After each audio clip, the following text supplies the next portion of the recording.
20 лет назад Казахстан стал первопроходцем ядерного разоружения, добровольно отказавшись от ядерного наследия и поставив под контроль МАГАТЭ все свои ядерные объекты. Уже тогда, закрыв Семипалатинский полигон, Казахстан продемонстрировал свою политическую ответственность перед мировым сообществом и модель партнерства с ведущими ядерными державами России и США на основе взаимного доверия. Глубоко символично, что еще один важнейший документ в сфере глобальной безопасности – договор о создании безъядерной зоны в Центральной Азии также был подписан в сентябре 2006 года именно в городе Семипалатинск. Сегодня задача обеспечения глобальной ядерной безопасности регламентируется двумя базовыми документами: договором о нераспространении ядерного оружия от 1968 года и договором о всеобъемлющем запрещении ядерных испытаний от 1996 года. Большинство стран мира являются участниками этих соглашений, однако некоторые до сих пор воздерживаются от присоединения к ним или их ратификации, тем самым способствуя росту обеспокоенности мирового сообщества по вопросу дальнейшего расползания ядерного оружия. В этих условиях президент Казахстана предложил узаконить новый формат ядерного клуба, включив туда государства, де-факто имеющие ядерное оружие. При этом Совету Безопасности ООН дать право применять меры вплоть до принуждения в отношении стран, которые не пожелают присоединиться к этому процессу. Хотел бы особо отметить, что Казахстан и его президент не ограничиваются призывами к миру и ядерному разоружению, а на практике поддерживает свою приверженность принципам миролюбивой политики. Так, Казахстан успешно реализует программу по снижению ядерной угрозы, в частности, выводит из эксплуатации ядерный реактор в городе Актау, реконструирует исследовательский реактор близ Алматы и разрабатывает методику ликвидации хранящегося там высокообогащенного урана. Республика ратифицировала поправки к Конвенции о физической защите ядерного материала и призывает всех принять меры по скорейшей их ратификации с тем, чтобы они вступили в силу до 2014 года. В 2010 и в 2011 годах в Казахстане прошли международные конференции с участием руководства МАГАТЭ, ООН и ряда региональных организаций. На конференции в 2011 году казахстанский лидер выступил с инициативой по созданию в Казахстане Международного банка ядерного топлива МАГАТЭ, ограничивающего доступ к ядерным материалам. В этом году формат данной конференции был выведен на уровень межпарламентского сотрудничества. Так, 27-29 августа в Астане, Семипалатинске и Курчатове прошла международная конференция «От запрета ядерных испытаний к миру, свободному от ядерного оружия». Невада-Семипалатинск, такое движение возникло в 1989 году, в феврале, 28 февраля, вот наша дата.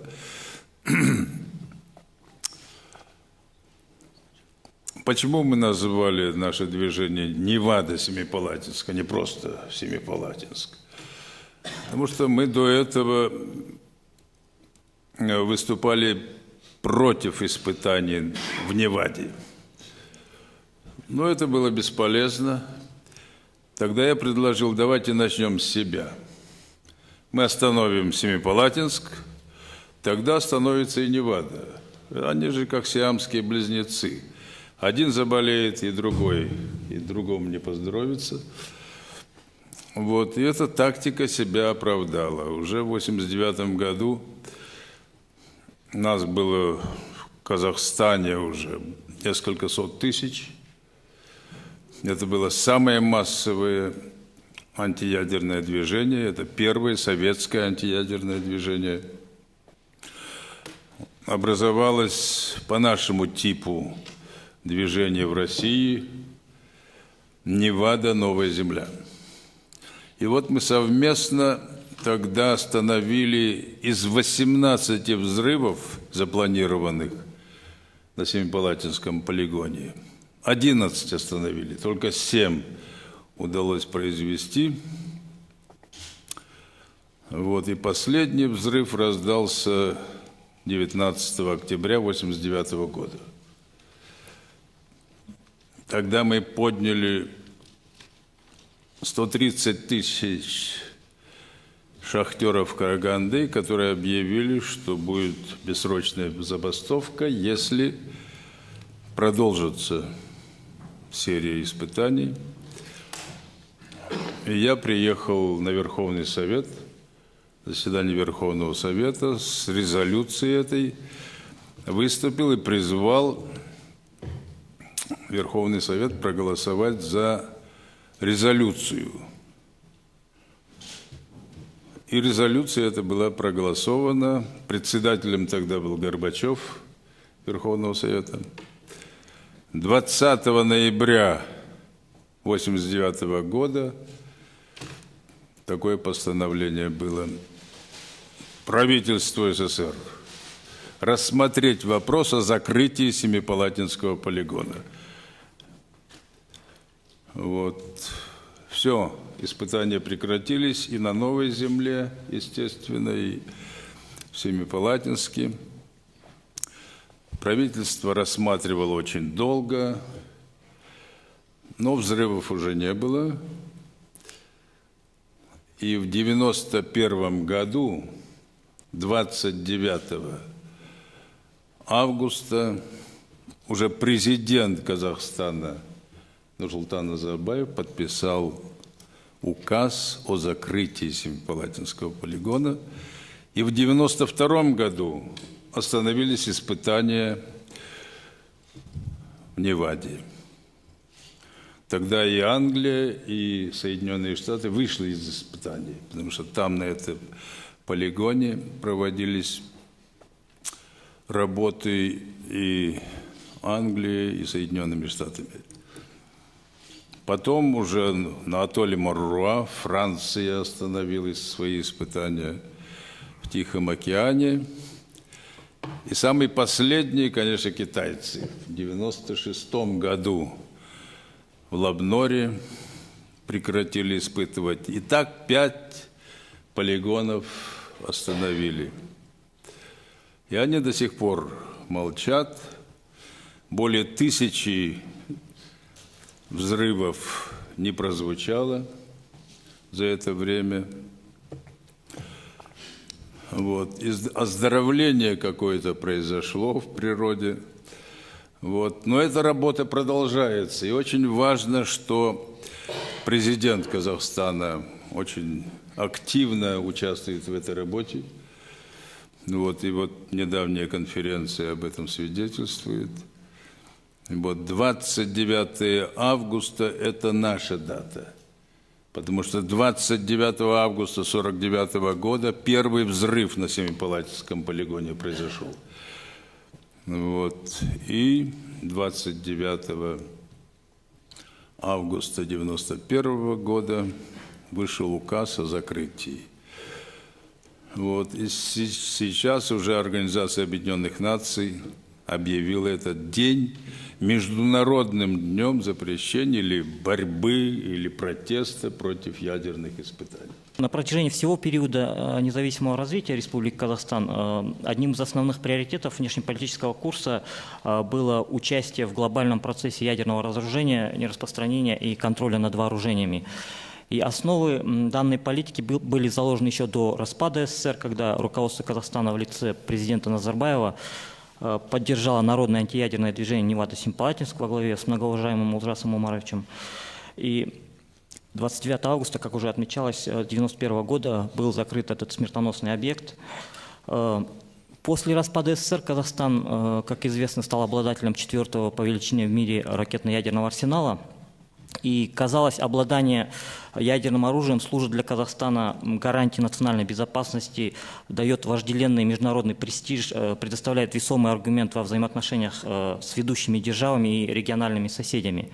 Однако Казахстан не прельстился данным сомнительным статусом и сделал принципиальный выбор в пользу отказа от советского ядерного арсенала и ликвидации инфраструктуры оружия массового уничтожения. Несмотря на то, что поступали заманчивые предложения от ряда сторон, которые были заинтересованы в том, чтобы Казахстан удержал ядерное оружие в своих руках. И дело было не только в царивших тогда в обществе антиядерных настроениях или неготовности страны к этому статусу. Президент Казахстана осознавал, что данное решение Казахстана будет способствовать снижению ядерной угрозы и укреплению глобальной безопасности, а также создаст благоприятные условия для развития молодого независимого государства. Благодаря данному решению Казахстан приобрел большой международный авторитет, и мировая общественность приводит достижения нашей страны в этой области в качестве примера для других государств. В Астане состоялась международная конференция «От запрета ядерных испытаний к миру, свободному от ядерного оружия». И я бы хотел немного поподробнее остановиться на последних инициативах нашей страны. Не секрет, что международный режим ядерного нераспространения переживает непростые времена. Это и участившиеся случаи невыполнения положений дня, и открытый вопрос о подключении к двустороннему российско-американскому процессу сокращения ядерных вооружений других ядерных держав, стагнация переговорного процесса в рамках конференции по разоружению. Остро стоит вопрос о вступлении в силу договора о всеобъемлющем запрещении ядерных испытаний. Кроме того, наряду с традиционными угрозами обострились риски и вызовы, связанные с незаконным оборотом компонентов и материалов оружия массового уничтожения, а также угрозы ядерного терроризма. Именно поэтому на прошедшем форуме, посвященном 21-й годовщине закрытия полигона, президент Казахстана Нурсултан Назарбаев озвучил ряд весомых инициатив, реализация которых, по нашему мнению, может вдохнуть жизнь в сотрудничество в сфере ядерной безопасности и приблизит мировое сообщество к миру, свободному от ядерного оружия. Прежде всего, глава государства отметил необходимость принятия под эгидой ООН пошагового плана всеобъемлющего сокращения стратегических ядерных вооружений с участием всех без исключения ядерных государств. Начало данному процессу должны положить такие меры, как отказ от модернизации ядерных арсеналов, снятие с вооружения устаревших ядерных зарядов и средств доставки, а также снижение роли ядерного оружия в военных доктринах ядерных государств и свертывание так называемых ядерных зонтиков. Как я уже отмечал, остро стоит вопрос о подключении Великобритании, Франции и Китая к двустороннему российско-американскому процессу, но также мы должны говорить о том, чтобы необходимо вовлекать в процесс и де-факто ядерные государства. И данная инициатива может послужить весомым шагом на пути к этому. Президент при этом подчеркнул, что подлинное ядерное разоружение невозможно без вступления в силу договора о всеобъемлющем запрещении ядерных испытаний. И, как отмечалось в выступлении господина посла, проект «Атом», или по аббревиатуре английского «Abolish Testing Our Mission», в рамках этого инновационного проекта любой житель планеты может подписаться под онлайн-петицией. И на самом деле этот проект, наверное, надо воспринимать как некий новый пример народной дипломатии. Как в свое время антиядерное движение Невада-Симпатинск стало таким успешным примером такого рода народной дипломатии и действительно визитной карточкой Казахстана, так и этот новый проект, возможно, будет иметь успех. Как уже отмечалось, антиядерный форум в Астане может стать прообразом Межпарламентской ассамблеи Всемирной по вопросам ядерного разоружения. И, конечно же, можно было бы полноценнее использовать потенциал региональных объединений, таких как совещание по взаимодействию и мерам доверия в Азии в продвижении безъядерного мира. Кроме того, в своем выступлении президент еще раз указал на необходимость международных гарантий безопасности государствам, которые участвуют в региональных безъядерных зонах, а также стимулов для государств, которые отказались от осуществления военных ядерных программ. Вместе с тем, конечно, предоставление равноправного доступа к мирным ядерным технологиям не должно подразумевать применение двойных стандартов и исключений. Президент Назарбаев отметил, что одним из основ будущего безъядерного мира должна стать транспарентность, ярким примером которой стал антиядерный опыт Казахстана.